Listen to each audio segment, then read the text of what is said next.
Y al final, para la evaluación de toda la política pública, tiene que haber indicadores no solamente de cumplimiento, que es hasta donde se ha quedado el Estado, tengo que decir, ¿no? Que sí cumplió, sí hicimos tantos talleres, sí no sé qué. Esos son indicadores de cumplimiento. Y luego los indicadores de impacto. ¿Qué generó? Sí, donde están las realidades. Entonces, estos, lo que Celia comparte de decir, bueno, ahí poder ir viendo cómo van cambiando las condiciones y demás, esos son los indicadores de seguimiento y de evaluación, que entonces ya permiten, ¿en serio? Yo no tuve la culpa de que me lo van a medir. Entonces, esto puede permitir que no solamente los esperemos hasta que ya termina la política pública, mi administración, mi tiempo de servicio y demás, decir, pero es que sí hice, estas debritas que sí hicimos, pero si te das cuenta a mitad del camino que esa acción pues no está generando el impacto, hay que cambiarlo. Si estoy proponiendo una modificación a una ley, ¿no? ¿Qué estoy tomando en cuenta para hacerle esta modificación? Porque es que a nivel nacional así lo dice y entonces también pongámoslo. Pero a nivel nacional, ¿ya evaluaste cuáles han sido sus impactos? ¿En qué espacio, en qué sector, en qué edades, bajo qué condiciones? Y luego de esto, ¿qué más? Que ese sería también parte de los mecanismos e indicadores de seguimiento. Esos son permanentes. Y pensamos a veces que nada más evaluamos y ya decimos, sí, me salió bien más o menos o no. Entonces, cuando hablamos de política pública, tampoco nos tenemos que quedar en este nivel de cuál es el procedimiento para darle seguimiento o para hacer la construcción, sino desde qué perspectiva partimos. Entonces, ya les hablaron ustedes de la perspectiva de juventud, pero si carecemos también de perspectiva de género, por ejemplo, entonces, insisto, o sea, puedo hablar de manera general que los jóvenes no tienen acceso al empleo, pero que además las mujeres, aunque son las que más están teniendo acceso a ciertas licenciaturas, porque también hace algunos meses alguien decía, es que las mujeres, el índice de mujeres con educación universitaria está elevándose. Ajá, pero ¿qué licenciaturas? Y luego, ok, termina la licenciatura, pero después de estos, ¿cuántos hombres y cuántas mujeres tienen acceso a una maestría? ¿Cuántos hombres y cuántas mujeres? Y después, ¿cuántos a un doctorado? ¿Y eso qué va generando? Sí es una condición de género, porque insisto, más allá de la edad, de la orientación, de el contexto, de si soy indígena, si no soy indígena, partimos de que si hablamos de cultura, ¿qué entendemos por cultura? Es un conjunto de características que identifican a una sociedad, textualmente.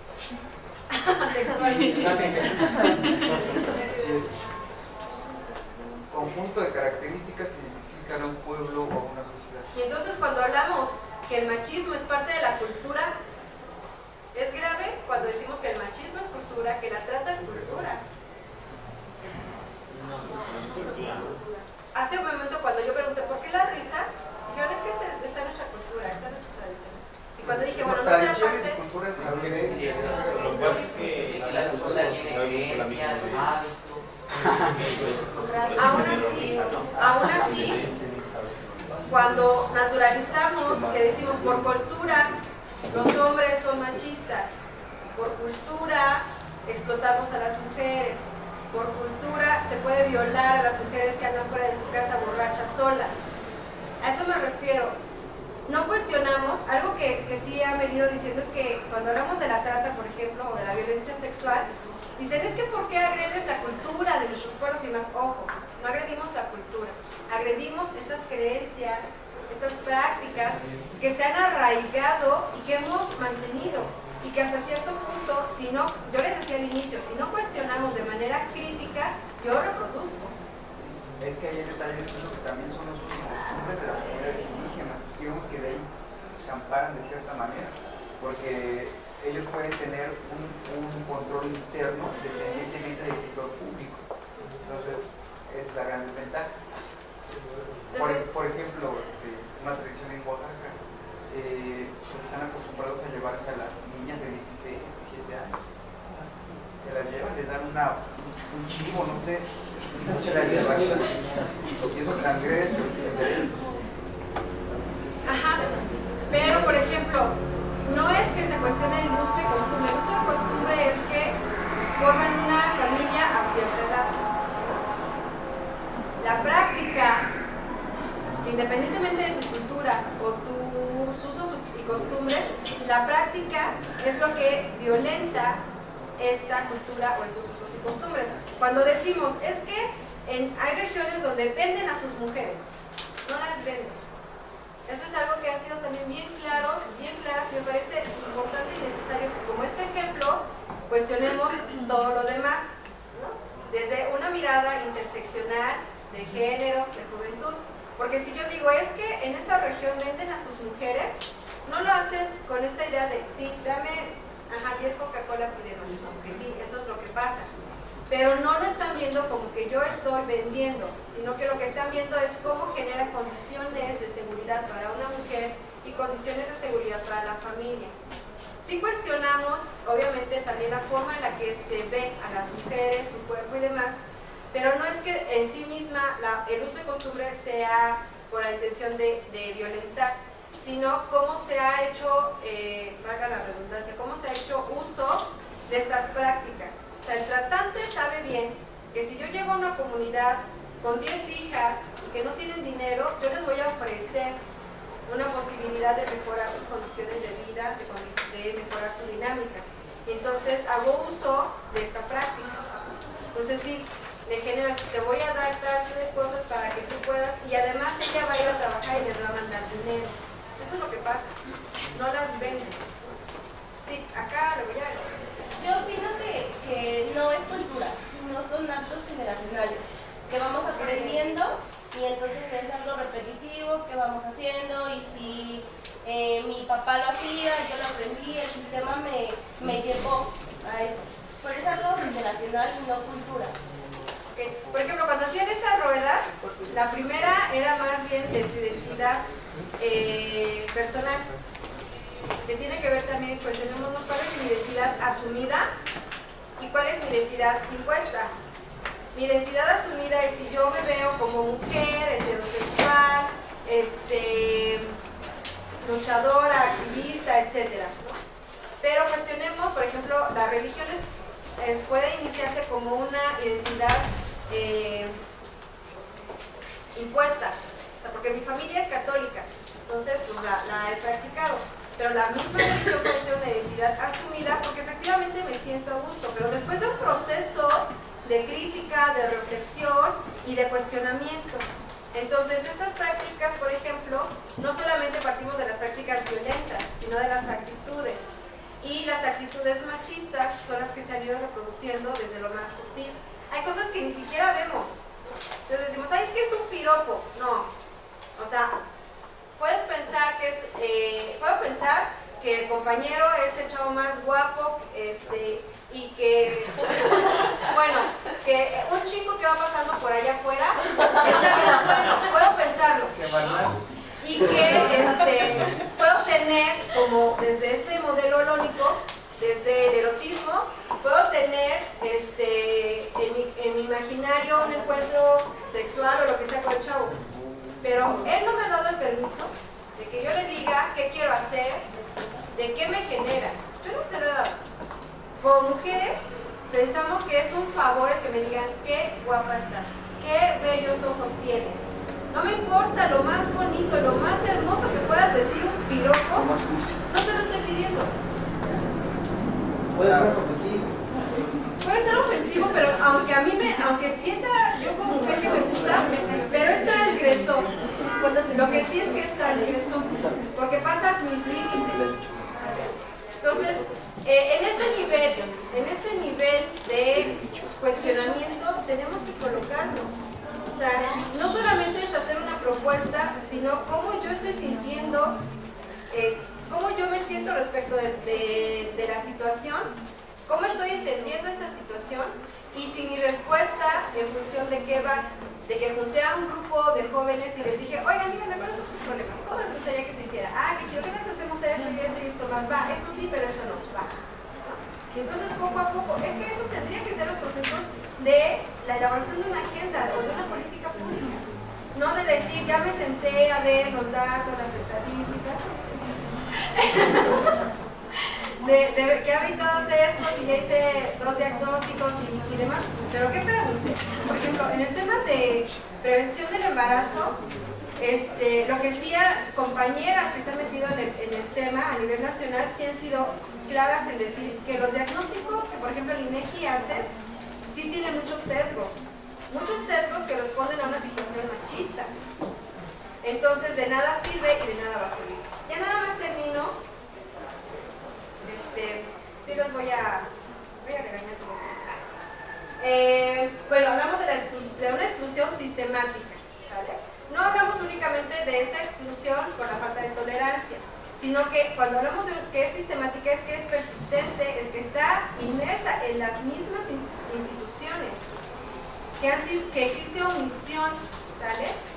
Entonces eso es cuando hablamos de una exclusión sistemática y que tiene que ver con las mujeres en los aspectos políticos, económicos, educativos, sociales, culturales, etc.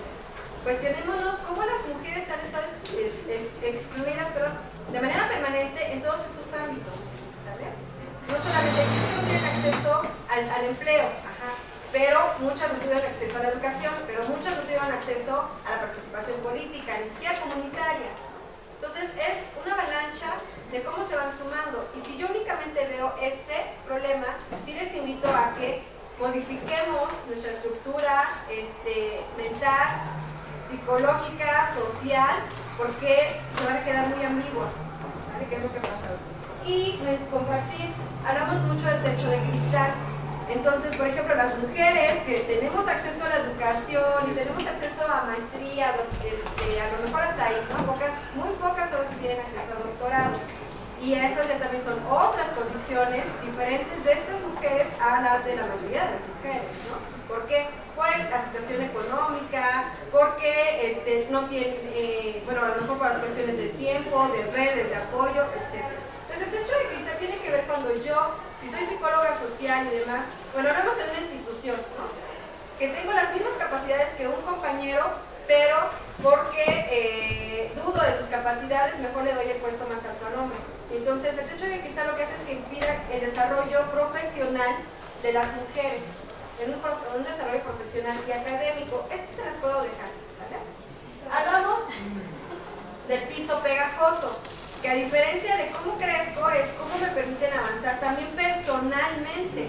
El piso pegajoso se relaciona mucho con la maternidad también, se castiga la maternidad y te cuestionan, ¿dejaste a tu peque en la guardería? Oye, está bien chiquitito, no sientes mal, pobrecito. Bueno, tengo que trabajar, quiero seguir estudiando, ¿y esto qué genera? ¿Y cómo es mi dinámica y mi relación con mis hijos y con mis hijas? Entonces, el piso pegajoso se relaciona mucho con la maternidad, que no se le cuestiona a los hombres. A los hombres no se les cuestiona por qué trabajas 10 horas, por qué pagas la guardería, ¿no? ¿Por qué no le dedicas los fines de semana y también te vas a reuniones? Ese es el piso pegajoso. El techo de cemento, sí, ¿por qué te metes en política? ¿No? O sea, todo esto. El techo de cemento, que también va con la maternidad, es como, no solamente la maternidad, sino todas aquellas condiciones de tu construcción de género te van, ¿no? Es que eres la que cuidas al papá, es que eres la que va a hacer las compras, es que eres la que cocina. Entonces, todo esto, ¿cómo va impidiendo que vayas avanzando? En todos los niveles, esto sí es en todos los niveles, ¿sabes? El techo de diamante es algo que comentábamos. Nos colocan a las mujeres como el deber ser una mujer exitosa, atractiva, buena onda, sonriente. Y entonces lo que hace es que sí puedes avanzar, pero con cierta imagen. O sea, cuando vemos trabajos de buena presentación, ¿qué tipo de, ¿a qué se refiere? O sea, que te bañes, que te pases el cepillo, no. O sea, es cómo es tu vestimenta. Entonces sí puedes acceder a ciertos espacios siempre y cuando tengas dinero, luzcas de tal manera, cumplas con estos estándares. Pero entonces eso, si pueden llegar algunas, está chido, pero muchas de nosotras no, porque no cumplimos con estos estándares. Y bueno, esto ya si quieren se los dejo. También es importante hacer segregaciones horizontales y verticales, ¿sale? Entre hombres y mujeres, porque también son condiciones diferentes en nuestras relaciones, en nuestros espacios, en nuestros contextos, en nuestros diálogos, en nuestras posturas, ¿no? Entonces, si el compañero dice, sí, yo le apuesto a las mujeres, bueno, pero está chido, pero ¿qué con los hombres? O sea, cuando yo digo, por ejemplo, en la mañana tenía una plática con reporteros, entonces decían, sí, que las mujeres escriban, y si un hombre quiere escribir sobre mujeres, que está bien, pero ¿por qué no los hombres escriben sobre hombres en la construcción de la erradicación de la violencia? Ah, es que es otra cosa. El enfoque de masculinidades es cuestionarte tus privilegios. Y entonces, si yo le entro al debate de género, que implica el enfoque de masculinidades como hombres, no voy a seguir diciéndote a ti como mujer qué tienes que hacer, es que estos son tus problemas y los tienes que atender, porque son graves. No, o sea, es que estos son los problemas de las mujeres y esto podemos hacer los hombres. Una política pública para hombres, no solamente de que dejen de ser violentos, ¿no?, sino en sus espacios ya políticos, en sus espacios que ya tienen de direcciones, de cualquier puesto de decisión, pueden hacer acciones en favor de las mujeres, no para decir, ay, pobrecitas, no, sino para decir cómo generamos estos espacios de que realmente accedan a programas, a mecanismos, a tiempos, pero también los hombres, ¿qué les toca a los hombres? Y esto, por ejemplo, casi no se cuestiona. Esta segregación horizontal y la vertical es lo que nos puede permitir también a entender por qué los hombres siguen hablándonos de mujeres, que es el men's explaining, porque entonces yo como hombre sé cuáles son tus problemas y te digo cómo los tienes que resolver, ¿no? Cuando ya las mujeres hemos estudiado mucho y sabemos cuáles son nuestros problemas, ¿no? Y no es que nos toque resolverlos, es ustedes hombres también cómo resuelven esos problemas. Y eso, a final de cuentas, es como mide las brechas de género. Con esto termino, porque las brechas de género es importante identificar cómo las medimos. Todos los conceptos anteriores, la perspectiva de género, la interseccionalidad, permite también hacer una medición y una identificación de cómo va la disminución de la brecha de género. O sea, nosotros tenemos una brecha de género enorme.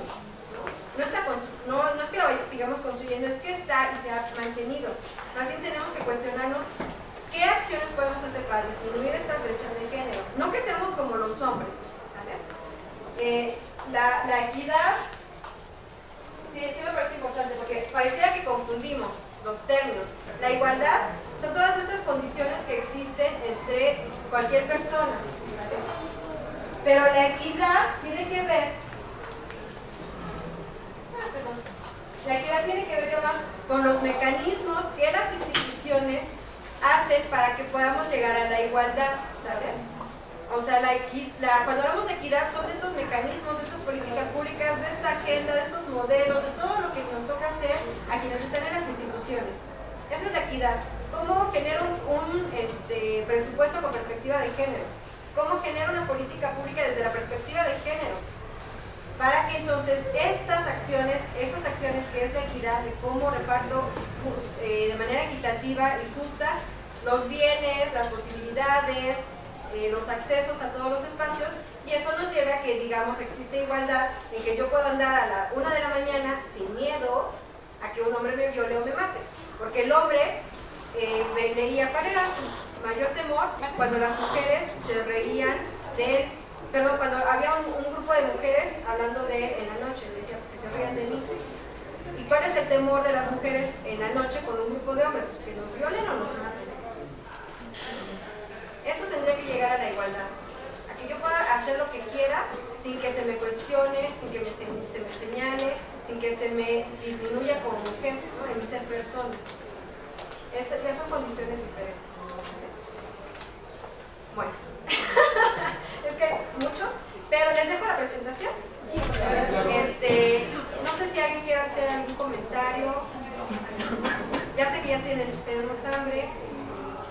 Gracias.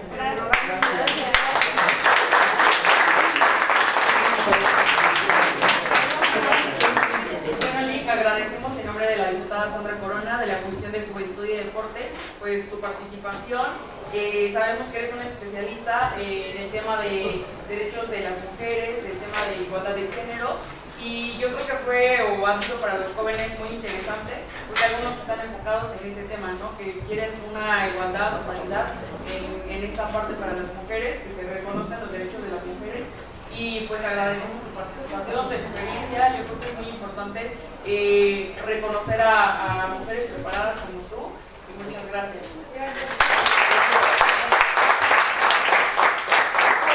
También comentar que si alguien quiere más información, quiere pues el trabajo que hemos hecho lo podemos compartir, nos pueden buscar en el Facebook, en el Twitter. En el Facebook estamos como Colectivo Mujer Utopía, sin la I, y en el Twitter estamos como Mujer, con M mayúscula, I minúscula, Utopía 05, con la U mayúscula. Mujer y Utopía, con M mayúscula y con U mayúscula 05. ¿Vale? Y bueno, pues ya también hay Sandra, las compañeras, Giselle también nos conoce, les pueden ir pasando los datos. Pues muchísimas gracias. Gracias.